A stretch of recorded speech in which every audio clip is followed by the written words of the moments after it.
नमस्कार दोस्तों, स्वागत है आप हमारे चैनल न्यूज टुडेज 124 पर। तो दोस्तों, कभी समाजवादी पार्टी की राजनीति में जिनके बिना कोई फैसला नहीं होता था, वो आज फिर से सुर्खियों में है। आजम खान, सपा के कद्दावर नेता और अखिलेश यादव के कभी बेहद करीब रहे साथी, और अब दोनों एक बार फिर आमने सामने आए हैं। लेकिन इस बार माहौल कुछ अलग था। शुक्रवार को अखिलेश यादव खुद आजम खान से मिलने उनके घर पहुँचे। आजम खान के जेल से बाहर आने के बाद यह दोनों नेताओं की दूसरी मुलाकात थी, लेकिन इस बार मुलाकात की टोन उस गर्मजोशी की थी जो लंबे समय से गायब थी। करीब 30 मिनट तक दोनों नेताओं के बीच बंद कमरे में बात हुई और बाहर आते ही सियासत के गलियारों में चर्चा छिड़ गई। क्या अब सपा परिवार फिर एक हो गया है? दरअसल दोनों नेताओं के बीच बीते कुछ महीनों से नाराजगी की खबरें लगातार आती रहीं। रामपुर की राजनीति से लेकर विधानसभा में पार्टी की रणनीति तक कई बार दोनों के सुर अलग अलग सुनाई दिए, लेकिन शुक्रवार की यह मुलाकात उस टूटे रिश्ते को जोड़ने जैसी लग रही थी। मुलाकात के बाद आजम खान मीडिया के सामने आए, काला चश्मा लगाए, अपने पुराने तेवर में वही आत्मविश्वास, वही ठहराव। उन्होंने विरोधियों को सख्त संदेश दिया और मीडिया से भी खुलकर बात की। उन्होंने कहा, मेरी बातें कोई फिल्मी डायलॉग नहीं है। इस एक लाइन ने सबको सोचने पर मजबूर कर दिया कि आजम खान फिर अपने रंग में लौट आए हैं। उन्होंने साफ कहा, अखिलेश यादव बिहार चुनाव में मशरूफ हैं, लेकिन वो अपने दर्द को बांटने उनके पास आए थे। उन्होंने कहा, मैं अपनी दास्तां लेकर उनके पास आया था, जो मेरे साथ बीती वो बताने आया था। आवाज में हल्का सा दर्द था और लफ्जों में तजुर्बा झलक रहा था। उन्होंने आगे कहा, हमारे बीच क्या क्या बातें हुई यह नहीं बता पाऊंगा, यानी बात कुछ गहरी जरूर हुई है,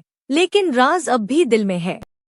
उधर अखिलेश यादव ने भी मुलाकात के बाद सोशल मीडिया पर दिल छू लेने वाली पोस्ट की। उन्होंने एक्स पर लिखा, न जाने कितनी यादें संग ले आए जब वो आज हमारे घर पर आए। ये जो मेलमिलाप है, यही हमारी साझा विरासत है। इस एक पोस्ट ने यह साफ कर दिया कि दोनों नेताओं के बीच जो भी दूरी थी, अब वो धीरे धीरे मिट रही है। अब सवाल उठता है, क्या यह मेलमिलाप सिर्फ भावनात्मक था या इसके पीछे कोई राजनीतिक रणनीति छिपी है? क्योंकि रामपुर में आजम खान का प्रभाव आज भी बहुत गहरा है। मुस्लिम मतदाताओं में उनकी पकड़ अब भी मजबूत है, और अगर आजम खान फिर से सपा के साथ मजबूती से खड़े होते हैं, तो यह आने वाले यूपी चुनावों में सपा के लिए बड़ा फायदा साबित हो सकता है। राजनीति के जानकारों का मानना है कि यह मुलाकात केवल एक दोस्ताना मुलाकात नहीं थी, यह आने वाले वक्त के लिए एक संदेश थी। संदेश यह कि समाजवादी पार्टी अब अपने पुराने और मजबूत चेहरों को फिर से साथ लाना चाहती है। आजम खान के साथ संबंध सुधारना इसी दिशा में एक बड़ा कदम है। और याद रखिए, राजनीति में तस्वीरें बहुत कुछ कह देती हैं जो शब्द नहीं कह पाते। अखिलेश यादव, अब्दुल्ला आजम और आजम खान, तीनों की वह एक तस्वीर सोशल मीडिया पर फैली और लोगों ने कहा, अब सपा परिवार फिर से एकजुट हो गया है। लेकिन राजनीति में रिश्ते हमेशा आसान नहीं होते। आजम खान ने जेल में लंबा वक्त बिताया और उस दौरान उनके समर्थकों ने पार्टी के नेतृत्व से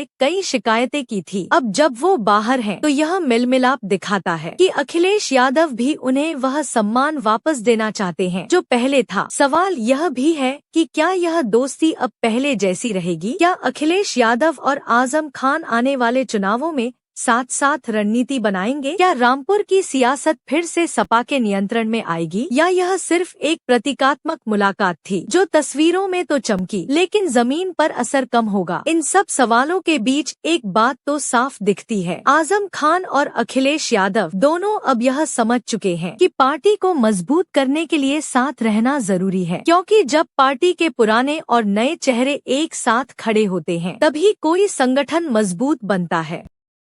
इस मुलाकात का एक और दिलचस्प पहलू यह है कि आजम खान के साथ उनके बेटे अब्दुल्ला आजम भी मौजूद थे, यानी अब सपा में पिता पुत्र की जोड़ी फिर से सक्रिय हो सकती है। राजनीतिक जानकार मानते हैं कि अब्दुल्ला आजम सपा के भविष्य के बड़े नेता हो सकते हैं। अगर अखिलेश यादव उन्हें जगह देते हैं, तो यह आने वाले वर्षों में पार्टी की दिशा तय करेगा। फिलहाल इस मुलाकात ने यूपी की सियासत में नई हलचल मचा दी है। कहीं इसे राजनीतिक पुनर्मिलन कहा जा रहा है, तो कहीं भावनाओं का संगम। लेकिन सच यह है कि आजम खान और अखिलेश यादव दोनों के लिए यह समय बहुत अहम है। एक और अखिलेश यादव 2027 के चुनाव की तैयारी में जुटे हैं। दूसरी ओर आजम खान अपनी सियासी विरासत को बचाने में लगे हैं और अगर ये दोनों नेता फिर से साथ चलते हैं तो यूपी की राजनीति में बड़ा बदलाव देखने को मिल सकता है। कहानी अभी खत्म नहीं हुई है, यह तो बस शुरुआत है एक नए अध्याय की, जहां सपा के दो बड़े चेहरे फिर से एक मंच पर आए हैं। अब देखना यह होगा कि ये साथ कितने दिन तक चलता है और क्या यह रिश्ते की मजबूती में बदलता है या राजनीति के अगले मोड़ पर फिर कोई दूरी खड़ी हो जाती है। फिलहाल तस्वीर यही कहती है, साझा विरासत, साझा जज्बात और साझा मिशन, यही समाजवाद की पहचान है और शायद यही संदेश अखिलेश और आजम खान दोनों इस मुलाकात के जरिए देना चाहते हैं। अगर वीडियो अच्छा लगा हो तो चैनल को सब्सक्राइब करें, लाइक करें और कमेंट करना न भूलना। जय समाज, जय हिंद।